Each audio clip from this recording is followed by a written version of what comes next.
The SKAR killer is back and it is bigger than ever. Should SKAR Audio be afraid? Let's find out. Yanka sent me this 15-inch subwoofer to review. They sent me one of their 12-inch drivers a while back and I got rid of that driver, so I can't do a side-by-side comparison of the 12 versus the 15. But hey, we can still crack open the 15 and give it a look. First thing that really jumps out at me is the packaging. When I reviewed the 12, well, the packaging failed.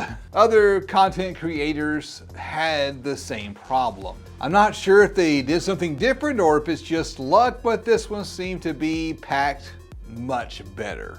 The other thing that jumps out, the 15 does not use the sparkly cone. It's got a crinkly cone instead. I kind of like this sparkly cone. It adds a little bit of pizzazz.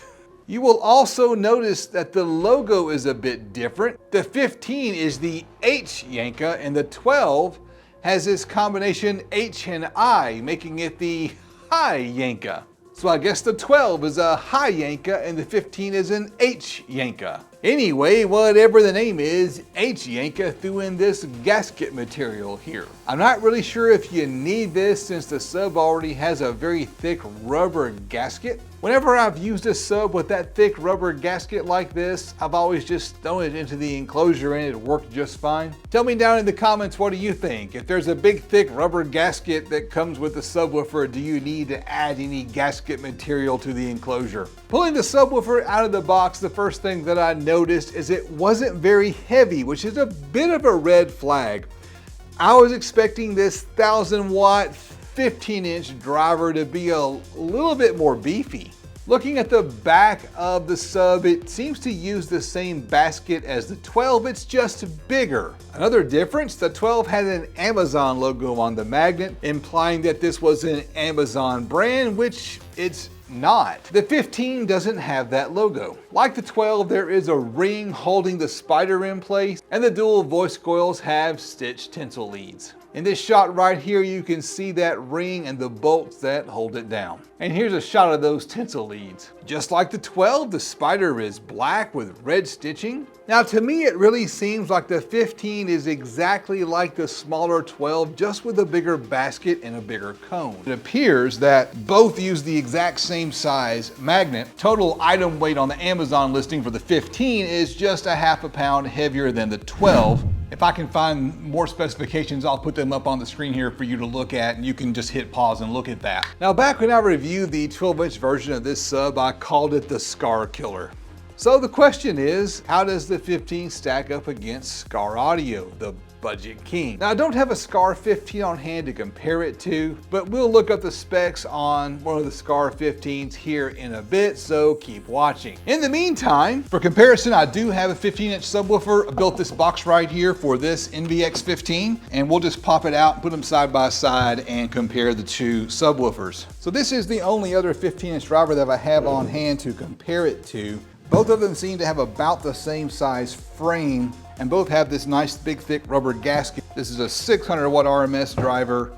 The High Yanka feels a little bit heavier. It's got a higher roll surround. The High Yanka has the double stitching, and the price difference between these two drivers is gonna be about 40 or 50 bucks. Price-wise, the H Yanka is closer to the SKAR SVR 15, and that's at the current SKAR sale price, which might not be the price when you're watching the video. Now, compared to that subwoofer, the H Yanka has a bigger magnet, a better frame, and handles a lot more power. In my opinion, the H Yanka is closer to the SKAR DDX, but it's also cheaper than the SKAR DDX and still handles more power. I'll give you links to all of these subwoofers down below in the video description so that you can see current pricing on these subwoofers. Let's pop this thing in the enclosure and let's test it out.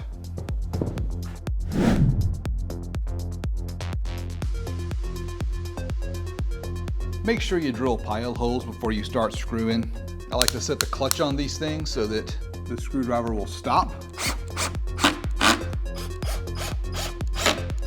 Now I'm going to show you some SPL numbers. My goal with this demonstration is to give you an idea of what you would get if you connected an appropriate amplifier to this subwoofer. I'm using a JP8, one of my favorite amplifiers. Again, check the video description for a link to this amplifier. With the proper electrical, this amp can easily pump out 1200 watts into a 1 ohm load. Let's go with a 30 hertz test tone and we get a reasonable 129.4 dB.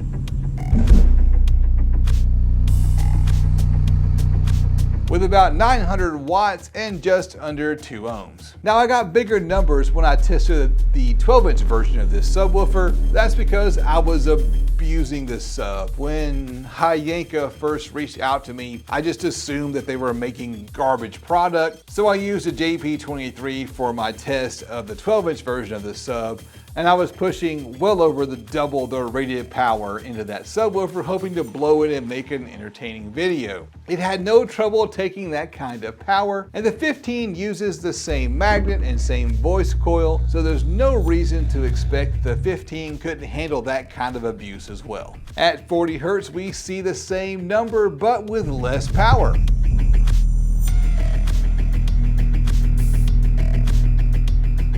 At 50 hertz, we get a great example of box rise.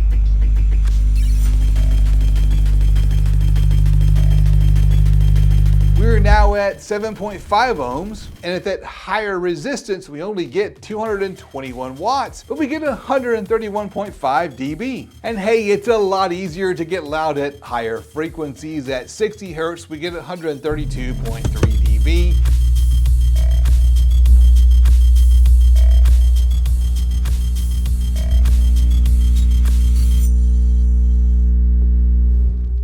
And 682 watts.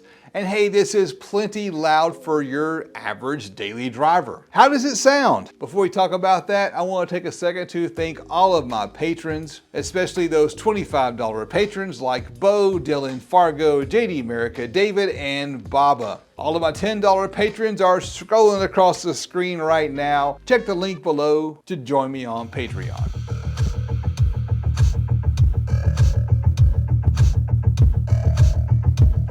It's really hard to get a clean recording of a subwoofer. The microphone tends to clip, but to my ears it sounded just fine. I wouldn't call it a sound quality subwoofer, but I can honestly say that I prefer the Yanka sound over the SKAR sound.